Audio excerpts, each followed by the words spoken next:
Fueled by Temperance Spirits, Edmonton's leading non-alcoholic beverage provider. Order online for doorstep delivery.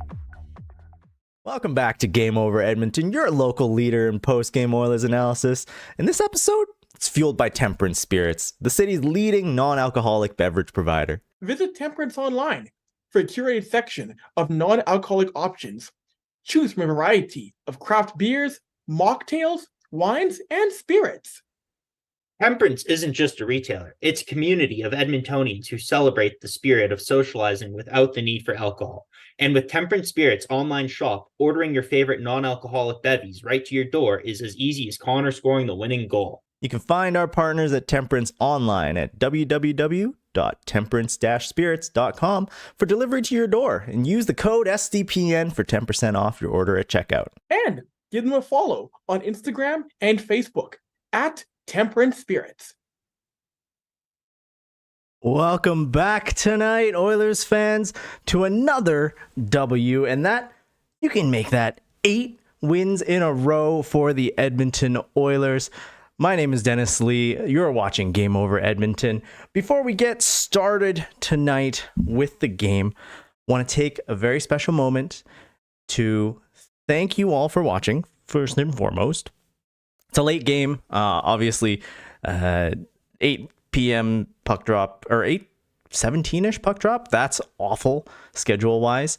ESPN had it covered today. Every time the American markets started, it's a super, super late night. But I wanted to thank you all for watching Game Over Edmonton after the NHL game, and I want to extend a congratulations over to our other host on the podcast, Zach Weil. He has done his semester. Congratulations to him. It's been a long and arduous struggle. I know to you guys, probably just looking at the videos, it's hard to tell, but he's been having a tough year this semester, and I'm so glad that he's able to get through it all. Congrats to him. Much needed rest. Also, I see some names in chat. MGD, Shaden, MT Grim. Great. Good to have you here. It's amazing to have you here on a late night. It's 10:49 to start the show. But let's get right into it, because we do have a lot to talk about tonight. This was billed as a Connor versus Connor, right? This was Bedard versus McDavid. Chicago comes to Edmonton for the first time.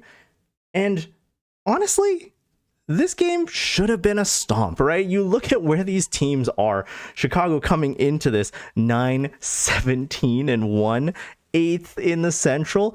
Meanwhile, you have a surging Edmonton team, 7 wins in a row, going from bottom of the Pacific, bottom of the league, and now they're just inching closer and closer. With this win in the pocket tonight, they're 13-12-1. All of a sudden, they're 1 point out of a wild card spot. And if you look at who's guarding the gate, it's nothing that you have to be scared of, Oilers fans. We have Arizona and Nashville holding the 2 wildcard spots. Obviously, Pacific, it's a tight conference in that top 3. The Oilers right now are a very, very comfortable 4th in the Pacific. I don't foresee us cracking that anytime soon, but you never know. You look at how the season started, you look at where we are now, we have Coach Knoblauch in the mix, and all of a sudden, it looks like, as it was mentioned earlier in chat by MT Grim, we're going to win our remaining games. Like, this team is on an absolute heater, and when I mentioned that this should have been a blowout, this should have been absolutely dominant by the Oilers, it didn't turn out that way. I mean, the first things first, we went down 0-1 so early. Props to Connor Bedard. The kid is amazing. Like, that shot early, well, relatively early into the first period, it looked like a nothing burger, right? And those aren't guys, those aren't defenders that are rookies. They're not guys that are, completely completely just letting people walk over them. It was Bouchard and Ekholm, and Bedard zips this shot. Just a quick backhand forehand, so fast on Skinner. If you're not watching the game actively every time Bedard had the puck on his stick, you could very much just look up next time and it's already in the back of the net. Like, Connor Bedard is amazing, but don't get it twisted. This is an Oilers podcast. McDavid, he ain't taking this sitting down, right?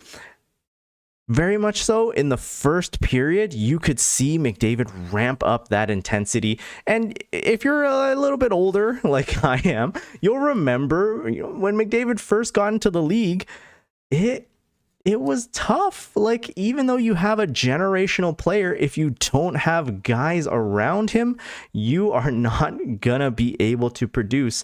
Luckily for McDavid, he has those guys now. And early on, in retaliation for the Bedard goal, he just draws up all the attention, soaks it all up from the Chicago defenders, and zips it over to Nuge, who, again, another first overall pick. Don't forget, he went first overall. Nuge just in super tight and gets a shot up high over Mrazek. Really, really solid play. And honestly, the rest of the first period was kind of a snoozer, right? You had a little bit from Foligno. I think all of Chicago's offense, I think all game, came from Bedard and Foligno. Like, those guys were all that they could muster. But you see that when you have an Oilers roster that is a little bit deeper, that small difference pushes it over the edge. And at the end of the first period, Sam Gagner, another Oilers first round draft pick, slams home a Derek Ryan pass after Kulak, of all people. I mean, Kulak is, I'm a fan now. He's just got the Jets going. He had a great playoffs. He had the Jets going the Jets going on this game. He drove so deep behind the net and just fished and held that puck until Derek Ryan could get that pass over to Gagner in front of the net.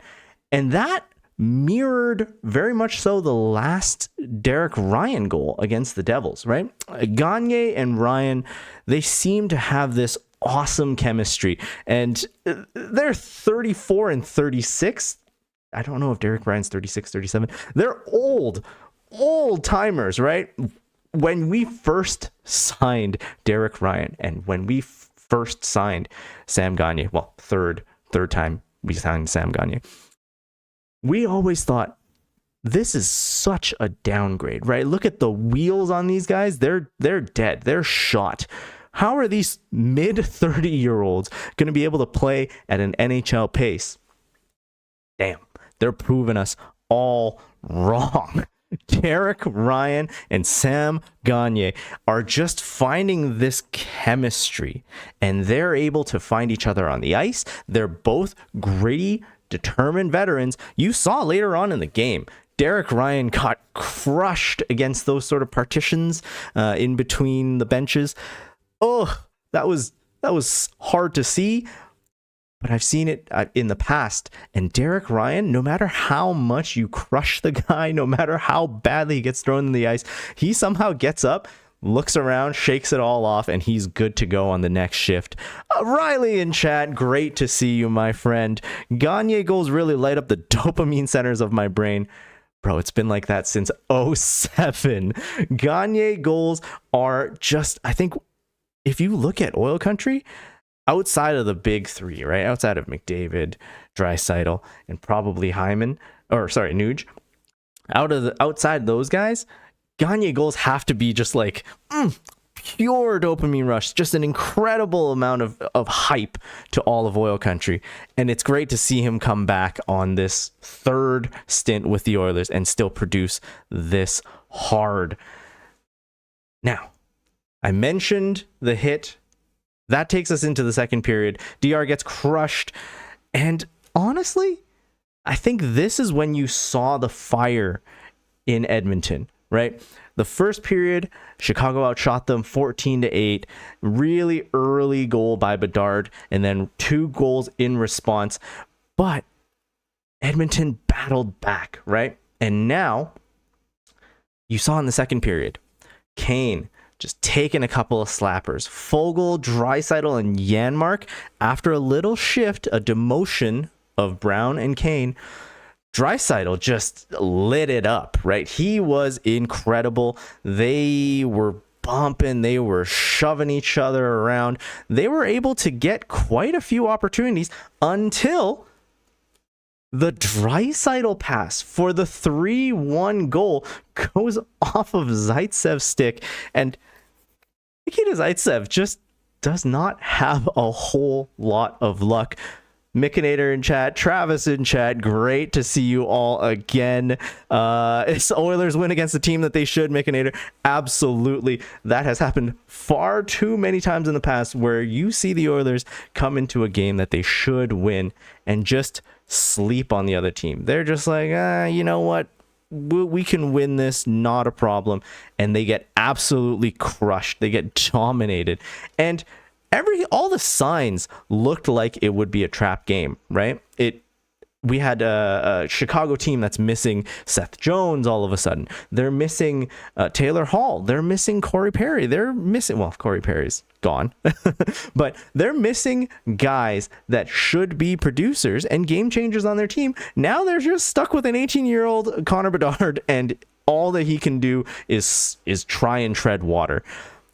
After the 3-1 goal, you could see just a pure deflation by the Blackhawks. I mean, Donato, very frustrated. It's such a blatant slash on Desharnais. I have no idea why he thought that was a good idea. Even if you slash Desharnais' stick out of his hands, the shot's already coming from the point.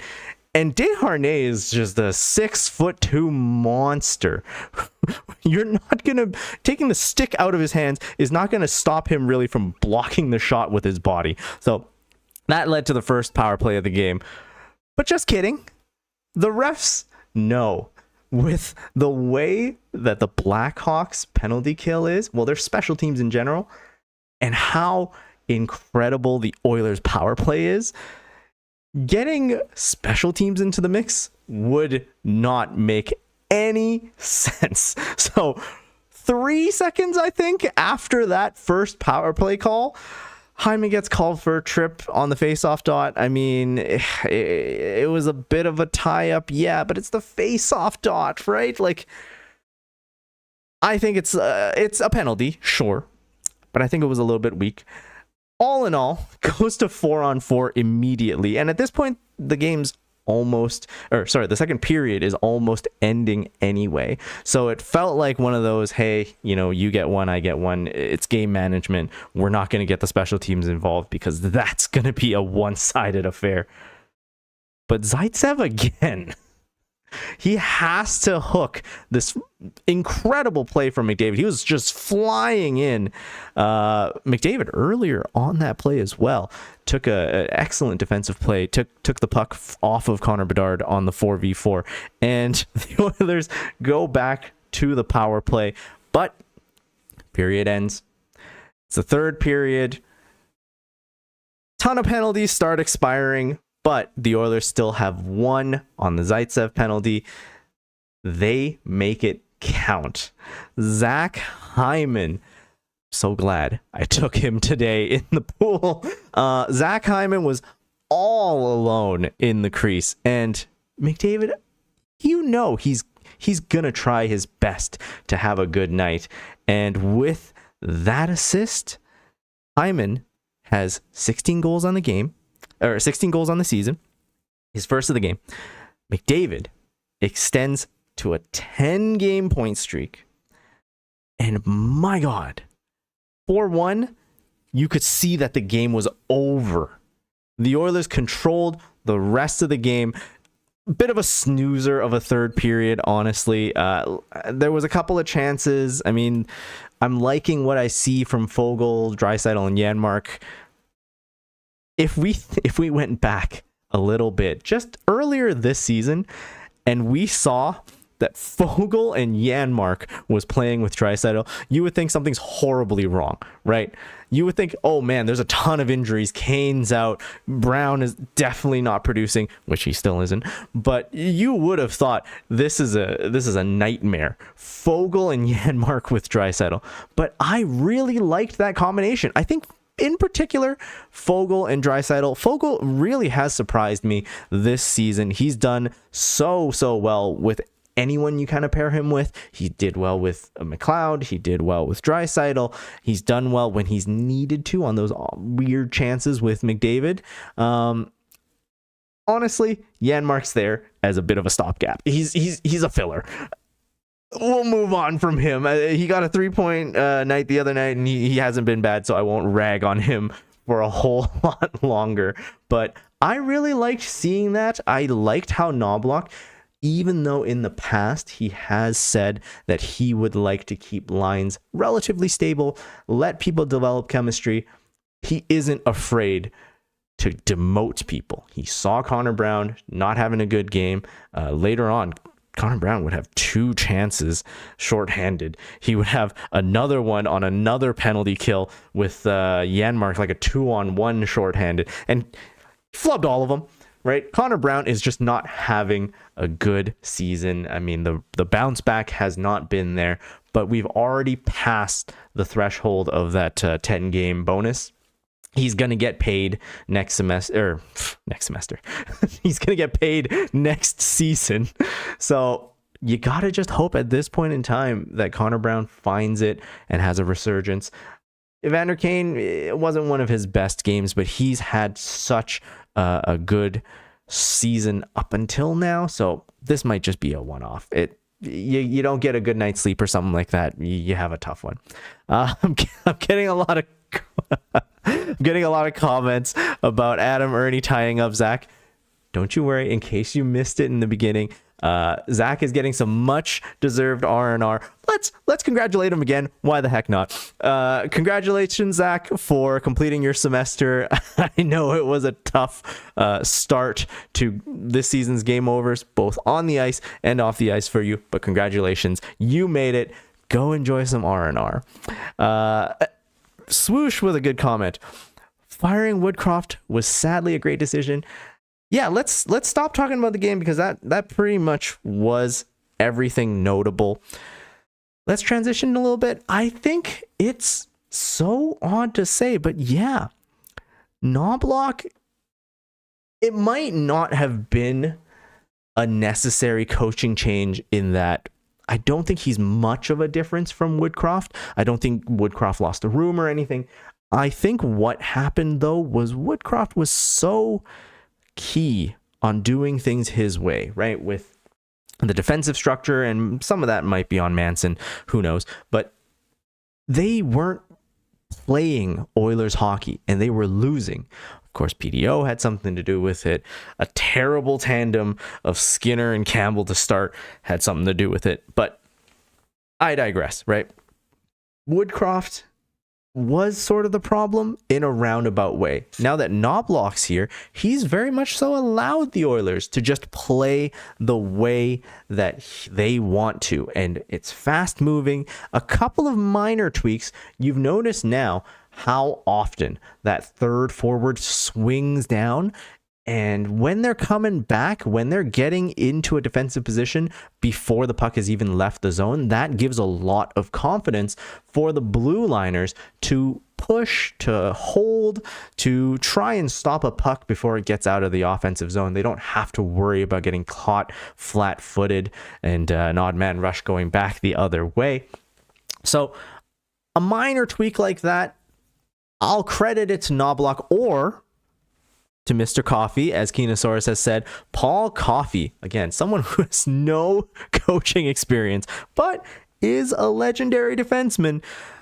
He's done a great job. I mean, so many of us thought that you stick Paul Coffey there, he's more of just a spy for the higher ups, perhaps.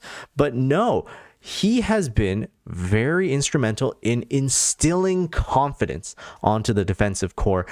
how many times now have we seen Cody Ceci pinching, Cody Ceci trying to get in deep? He's got a couple of shots on net. You've seen Ekholm be able to activate a lot more. Obviously, that has helped Bouchard's game immensely. And speaking of Bouchard, this is his 12th game now with a point. He's among some royal company. Bouchard, actually, he has reached 30 points off of that second assist, and that it took him 26 games. That is amongst the record for Oilers defensemen. Oh, he's among Paul Coffey, who has done it in 22, 23, 24, something like that. I saw it on Twitter. Apologies for not being able to source it for you. But Paul Coffey and Evan Bouchard hold some records for reaching 30 points, minimum games required to reach 30 points. That is amazing company. And Bouchard, honestly, he's having such a good season. I wouldn't be surprised if he gets quite a few nominations. I'm hoping if he gets a Norris, then it's tough to say, right? Offensive defensemen, you see them winning the Norris a lot.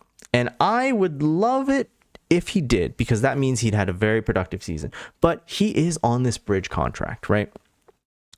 He's still signed for one more year. If you have Bouchard playing the way he is, his next contract is going to be such an upgrade, and he's going to make so much bank. But we'll see. Bouchard for the Norris, if it happens, I'm all for it. The other thing that's been coming up, and we can talk about this as well, the All-Star game got announced. Obviously, we already knew it was going to be in Toronto, but the skills competition got announced today. We got a lot of details there. And last year, Skinner was able to go to the All-Star game.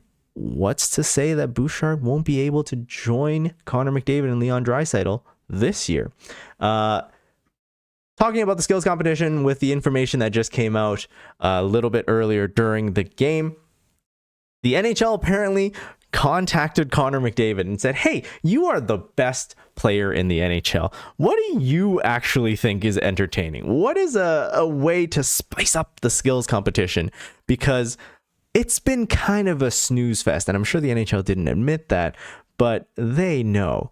The skills competition is nothing like the NBA skills competition, right? This is such a snooze fest year in and year out.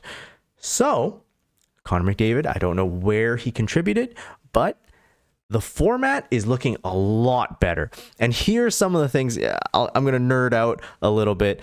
It reminds me a lot about esports competitions, particularly the grassroots ones. You know, if you are unfamiliar with esports, right?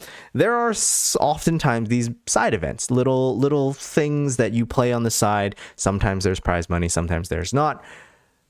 And those are so incredibly hype.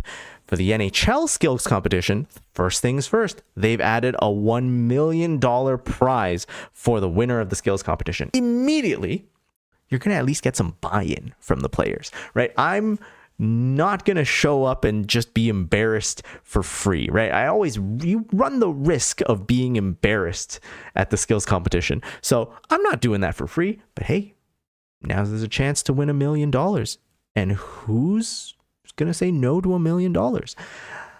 The events, still a little bit boring in my opinion. They're still the fastest skater, hardest shot, stick handling, one-timers, passing challenge, and accuracy shooting. But here's the part where it gets interesting. So you go from 12 players down to an 8-player. So a bit of an elimination. Already, you're getting a little bit more buy-in, right? If you squeak past into the top 8, then you get into the shootout. From there, the top 6, if I remember, 6 players, I think, will end up going into the final event, the obstacle course. I'm hoping that it adds a little bit of hype. I remember seeing things, if you're in the Smash community, I'm going to go off on a little tangent. Sorry if pure NHL fans, if you're not interested in the other stuff, skip into the next segment. There are things like Iron Man. There are things like crew battles. There are things where you are taking little side events, attaching a small dollar figure, and most importantly, adding pride to it. I'm finding that if the NHL learns and adopts some of these things, not only will they have more player buy-in, because now there's money on the line, but they also might get a little bit more crowd buy-in. Think about the storyline where if your player got in and they were the 8th seed, right? How hype is it when you have a Cinderella story, someone who's 8th seed gets into the final events, suddenly gets into the 6 seeds, suddenly wins the whole thing? Could you imagine? Just the stages of elimination will give a lot more hype to the event. Of course, it is still going to be in like February in Toronto. It's winter. I mean, I don't know how many people will be that interested in going to watch live. I'm iffy. In the past, I would have never watched the skills competition. Now, you know what? I might give it a go. They still have to fix the actual All-Star game itself, though. Like, let's be honest. There's nothing entertaining about watching players not wanting to participate in a game and being forced to do it. So many players like Ovechkin, just give me the penalty. I'll just sit out for a game. Might not want to do that this year with the year he's having, but I digress. All in all, let's move on. I had a little tangent there. All-Star break wise, it's going to be a good time to rest and recuperate. Obviously, the Oilers had a small amount of time to rest themselves, but now they're going to find themselves in the thick of it. There's a ton of games coming up on the schedule, and if they're like this one, oh boy, it's gonna suck. We have Tampa Bay coming into town next, and it's on Thursday. Tampa Bay, then Florida, then the Islanders, which is not too bad, but then the Devils again, and New York. That the New York trio is going to be a road trip. Those are some intense teams. Tampa, Florida, New Jersey, New York, right? They are going to be tight. And if they manage to hold this winning streak, you know the target is going to be on their back. So it might be a tough go for the Oilers in the next little bit. Can we get to 10 wins in a row? I don't know. But you know what? I'm happy because now we are over 500. There's some tough battles ahead, but you got to push through them eventually. This is going to be a solid test for the Oilers. Right now, we are 1 point out of the playoffs. Tampa Bay, that could be the time when the Oilers find themselves in a playoff spot for the first time this season. I'm hoping for it to happen. I mean, like, if you look at the trials and the tribulations that this team has had early on, I just wish nothing but the best for them. If they're able to make it during this push, that's fine. If they don't, if they falter a little bit again and they start losing a couple of games, guys, it's not the end of the world, right? We've now climbed into a position where we can afford to have a little bit of a downturn. I'm hoping still through the rest of the season, we can win 2 out of every 3 games. But if there's a short stretch that happens, don't panic. Oilers fans, we are back. We are back in a big way. And then I'm hoping that they win on this trip. If they don't, so be it. We'll look into the Pacific again near the end of the year, and hopefully we'll be in a wild card spot by then. To end, I wanted to jump into the press conference, but while you guys are sending me some questions, I am going to quickly talk about the situation down in Bakersfield. Obviously, it's not ideal. You have Jack Campbell down there. He's still battling. He had a game today where they lost again by a score of 2-1. And Jack Campbell is really floundering. There's no way that the Oilers should be even thinking about calling up Jack Campbell at this point, because we've seen Calvin Pickard is able to hold his own. Jack Campbell against AHL opposition, last I checked, I believe he's under 800. So that is incredibly difficult for the Oilers. You now have to, again, shop around for a buyer, which isn't going to come cheap to take Campbell's contract, or you're going to have to wait until the end of the season to buy him out, not to mention how painful it will be to have that dead money during the years of McDavid and Draisaitl. Broberg, another person who was sent down to Bakersfield. I think it's a little bit of a different position for Broberg. He just needs ice time. Staying up here, it's not healthy for him, right? Even though Broberg is able to play both sides relatively competently, he's not getting past our current six. Vinny Desharnais has really been playing incredibly well this year, and I don't see Broberg being able to steal that spot from him. So I think this was the right move, sending him down. He's played 3 games already down in Bakersfield, and so far he's been doing okay. He scored today's lone goal in Bakersfield. But that's it for the Bakersfield report. Let's get some questions in the post-game presser. So, Luke Venerables, I hope I'm saying that last name correctly. Knowing how long it has been since the Cup came to Canada, would you prefer your favorite American team won the Cup or your most hated Canadian team? Luke, there is no way I am ever gonna hope that Calgary wins a Stanley Cup. So I am going to go ahead and say, forget it. If the Oilers are not in the playoffs, if the Oilers have been eliminated from the playoffs, the rest of Canada can drop off. I do not care. Just give it to an American team. I want to see the Oilers win the Cup, and that's it. No more other Canadian cities. The Oilers are going to be the one to break the drought. Sorry, Toronto fans. Mickinator asks, how long do we have to keep Connor Brown before we bench him or send him to the minors? That's a tough one. At this point, he's already going to be paid his bonus laden. His contract is bonus laden. He's already going to get paid 3 point something million next year. So at this point, there's nothing you can really do. You send him down to the minors, you get very minor cap savings. So unless you have someone who's lined up, maybe someone who's coming in at around that 1 million mark. Let's say there's a player in Detroit who's kind of suffering. He previously had a good run with Edmonton. If they're able to hold half, then he'd be in that around that 1 million range, and we could make a trade work.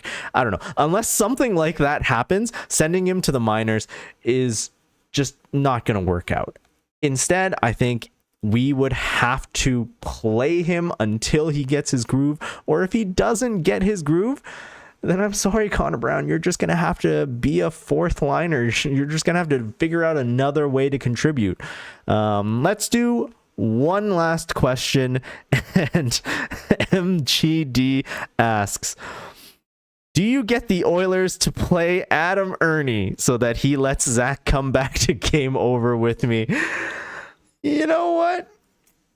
We joked last time because Zach's internet, well, last game I was with Zach, we joked that he has been constantly the victim of hit jobs from Adam Ernie. So for Zach's sake, nah, sorry, Zach. You're going to have to fend off those hitmen. I do not want to see Adam Ernie in an Oilers jersey again. I don't even want to see him at practice. Just send him down. I'm sorry. Adam Ernie, you are not an NHL caliber player. Just send the hitmen over to Zach. I have his address if you don't have it. Let me know.